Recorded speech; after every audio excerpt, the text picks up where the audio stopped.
Hello friends, स्वागत है आपका हमारे यूट्यूब चैनल पर।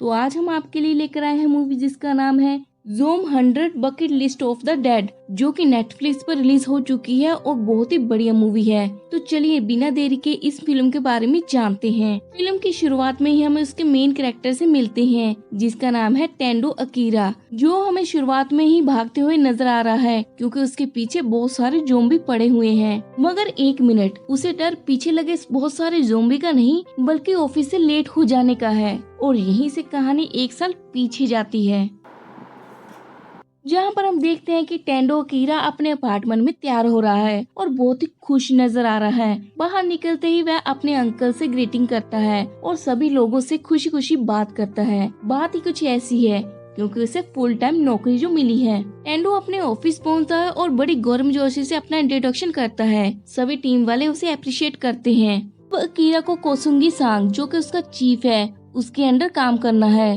उसे वहाँ पर ओतोरी नाम की एक लड़की दिखती है जिसे पहली नजर में ही देखते ही दिल दे बैठता है। शाम को ही उसके कोवर्कर उसे पार्टी देते हैं जिसमें यामागुची, योशिदा और उनका लीडर कोसुगी सान होता है। पार्टी देने के लिए अकीरा उन्हें धन्यवाद कहता है, मगर उसे पता चलता है कि उसे रात भर काम करना है। ये सुनकर अकीरा हैरान हो जाता है और इसके बाद उसे काम मिलना शुरू हो जाता है। रात के 1 बजे उसे shooting location map series order में लगाने के लिए दी जाती है। इसके बाद उसे कुछ प्रिंट करने के लिए शीट्स दी जाती हैं, मगर वह मन ही मन में सोचता है कि पहला दिन है और ओवर टाइम, ऐसा तो पहले कभी नहीं सुना।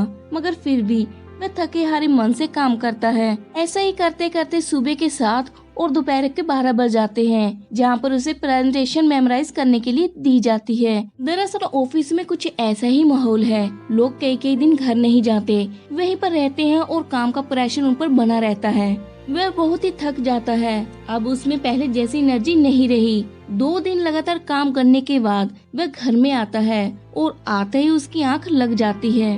उसका दिन ऐसे ही गुजरने लगते हैं। काम का प्रेशर, और सोचता है कि उसमें गट्स नहीं है क्विट करने का, इसलिए वह काम करता रहता है। एक दिन अकीरा अपने दोस्त केंचो से मिलता है और उसे अपनी सारी बात बताता है। केंचो उसे जॉब छोड़कर अपने मन से जीने के लिए कहता है, क्योंकि केंचो का काम बहुत ही अच्छे तरीके से चल रहा है और वह एक मॉडल को भी डेट कर रहा है। ये देखकर अकीरा को बहुत ही जलन होती है और उसके बाद उन दोनों में झगड़ा भी हो जाता है। वहीं दूसरी तरफ अकीरा की लाइफ में ओतोरी ही एक लड़की है जो कि ऑफिस में उससे अच्छी तरीके से बात करती है और उसे 2 बोतल जूस की देती है। अगर अकीरा डिप्रेशन में जा रहा था और इस टॉक्सिक ऑफिस वर्क से बाहर निकलना चाहता था। एक दिन जब वह रेलवे स्टेशन की तरफ जाता है तो मन ही मन सोचता है कि कल कुछ ऐसा हो ताकि वह ऑफिस न जा पाए। और वहीं पर हम ज़ोंबी देखते हैं उसके पीछे, यानी ज़ोंबी वायरस फैल चुका है और अगले दिन कुछ बड़ा होने वाला है। अब अगली सुबह अलार्म बजता है और हम देखते हैं उसका कमरा कूड़ेदान बन चुका है। उसका मन जाने का नहीं है, मगर लड़खड़ाते हुए पाँव से वह बाहर निकलता है और जैसे रोज की तरह अपने अंकल को ग्रीट करता है,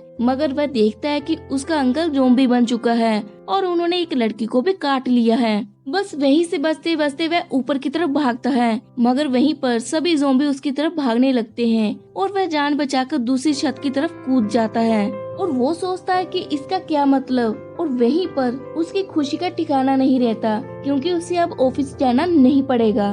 मगर उसे ओटोरी की चिंता होती है तो उसे टेक्स्ट मैसेज करके उसका हालचाल पूछता है। वो कहती है कि वह ठीक है और वहीं पर वह खुश हो जाता है। इसके बाद हमें डे 1 देखने को मिलता है जहाँ पर वह बहुत ही खुश है और अकीरा वहाँ से बाहर निकलता है। जैसे ही वह अपने पड़ोसी को देखता है तो पूछता है, मैं बाहर घूमने जा रहा हूँ, अगर आपको कुछ चाहिए तो हमें बता दें। वहीं पर उसे पड़ोसी कहते हैं कि मेरे लिए एक रामेन लाना और उसकी वाइफ कहती है कि मेरे लिए फ्रूट लेकर आना। अकीरा जैसे ही अपनी साइकिल लेकर वहाँ से निकलता है तो उसके पीछे बहुत सारे ज़ोंबी पड़ जाते हैं। इसके बाद हमें कहानी रात को देखने को मिलती है कि वो एक फ्लैट में जाता है जो कि ओतोरी सान का है। उस फ्लैट में ओतोरी अकेले नहीं बल्कि उसके साथ उसका डायरेक्टर भी है जो कि ज़ोंबी बन चुका है और ओतोरी उससे बच रही है। अकीरा उसकी मदद करता है, मगर अकीरा को पता चलता है कि वे दोनों रिलेशन में थे और अकीरा का दिल टूट जाता है। और वहीं डायरेक्टर ओथोरी को भी काट लेता है और ओथोरी ज़ोंबी बन जाती है।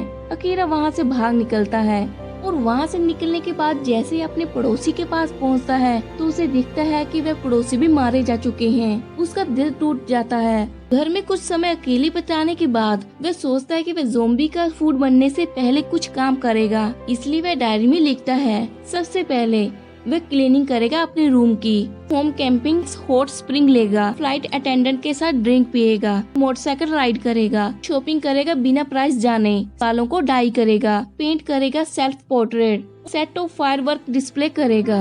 वह ज़ोंबी बनने से पहले ये सब चीजें कर लेना चाहता है और इसकी शुरुआत भी कर देता है। वह शॉपिंग के लिए निकलता है, मगर जैसे ही बिना प्राइस सोचे फूड की शॉपिंग करने जाता है तो वहाँ पर उसे एक लड़की मिलती है और उससे पता चलता है कि ज़ोंबी से बचने के लिए साउंड से डिस्ट्रैक्ट करें इन लोगों को, ताकि ज़ोंबी से आसानी से बचा जा सकता है। मगर फिर उसे अपने दोस्त केंचो की याद आती है और उसे कॉल लगाता है, जो कि स्वीट मैजिक नाम के होटल में फंसा हुआ था, और वह अकीरा को कहता है कि वह जल्द ही मरने वाला है, मगर अकीरा कहता है कि वह उसे बचा लेगा। अकीरा अपनी बाइक लेकर वहाँ से निकलता है और बहुत सारे ज़ोंबी उसके पीछे पड़ जाते हैं, मगर अकीरा यहाँ पर ट्रिक इस्तेमाल करता है और स्पीकर से साउंड ऑन कर देता है। सारे ज़ोंबी उस साउंड की तरफ आकर्षित होने लगते हैं। वह अपने फ्रेंड को बचाकर एक होटल में ले आता है। दोनों वहाँ पर बैठकर फूड खाते हैं और काफी लंबी चौड़ी बातें भी करते हैं। केंचो उसकी डायरी पढ़ता है तो उसे पता चलता है कि उसने वहाँ पर लिखा हुआ है कि वह अपने दोस्त को भी बचाएगा, जिसे पढ़कर केंचो उससे धन्यवाद कहता है और उसे मोटिवेट करता है। ये सुनकर अकीरा अपनी डायरी में एक और चीज ऐड करता है और वो है सुपर हीरो, यानी वह सभी लोगों की मदद करेगा।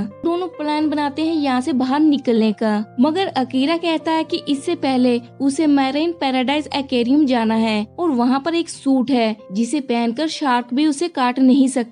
दोनों इसका प्लान बनाते हैं, मगर इससे पहले वह शॉपिंग के लिए वह बाहर निकलते हैं और उसे वहाँ पर एक ट्रेवल बस दिखती है, मगर वहीं पर सड़क पर एक बस का एक्सीडेंट हो जाता है जो कि टोक्यो से बाहर जा रही थी। वह कुछ लोग ज़ोंबी से बचने के लिए इधर उधर भागते हैं। अकीरा उनकी मदद करने के लिए स्टोर के अंदर बुला लेता है, जिसमें 2 लड़कियां, एक बस ड्राइवर और वो लड़की सुजुका थी। बस ड्राइवर बताता है कि वे पैराडाइज एक्वेरियम जा रहे थे, वहाँ पर बहुत मछलियाँ हैं, खाने की कमी नहीं होगी और वहाँ पर एक सूट भी मिल जाएगा जिससे ज़ोंबी से बचा जा सकता है। और उस ड्राइवर को ये बात भी पता है कि उसे ज़ोंबी ने काट लिया है। वह माफी भी मांगता है, मगर सभी इग्नोर कर देते हैं। बस ड्राइवर धीरे धीरे ज़ोंबी बनना शुरू हो जाता है और उन 2 लड़कियों और केंजू पर हमला कर देता है। जब अकीरा को केंचू की आवाज सुनाई देती है तो उसे बचाने के लिए भागता है और उसके बाद तीनों ही पटाखे जलाकर ज़ोंबीज को डिस्ट्रैक्ट कर वहाँ से बाहर आ जाते हैं और बाहर आते ही गाड़ी लेकर वहाँ से निकल जाते हैं। तीनों ही बहुत खुश नजर आ रहे थे और तीनों ही मस्ती करते हैं।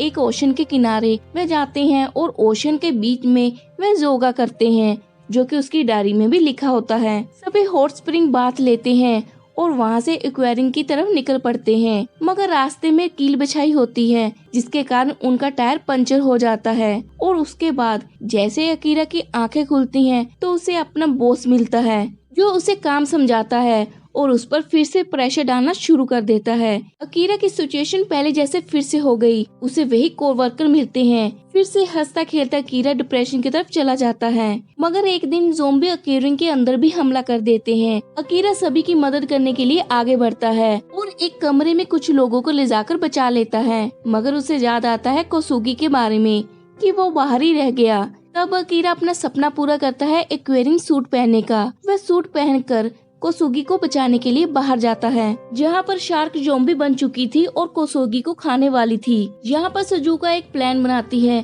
कि अगर बैटरी को हाथ पे रखकर वह शार्क की नाक पे मुक्का मारेगा वह मर जाएगी, क्योंकि वो पार्ट उसका सेंसिटिव होता है। अकीरा भी वैसे ही करता है और वो शार्क वहीं पर मर जाती है और सभी वहाँ पर बच जाते हैं। सभी लोग वह जगह छोड़कर निकल पड़ते हैं। अकीरा, केंचू और सुजुका तीनों ही गाड़ी लेकर वहाँ से निकल पड़ते हैं सामान के साथ, और अकीरा रास्ते में गाड़ी रोककर उन लोगों को डायरी देता है अपना सपना लिखने के लिए, जिसमें केंचू लिखता है कि वह कॉमेडियन बनेगा और लोगों को हंसाएगा। सुजुका लिखती है वह डॉक्टर बनेगी और लोगों को जान बचाएगी। परंतु अकीरा सुपर हीरो वाले लाइन पे क्रॉस लगा देता है, क्योंकि ये सपना उसका पूरा हो चुका है। और लास्ट में खुद लिखता है make being a super hero my new job. और उसके बाद तीनों ही सफर पर निकल पड़ते हैं और यहीं पर कहानी खत्म हो जाती है। आपको ये फिल्म कैसी लगी हमें कमेंट कर जरूर बताएं।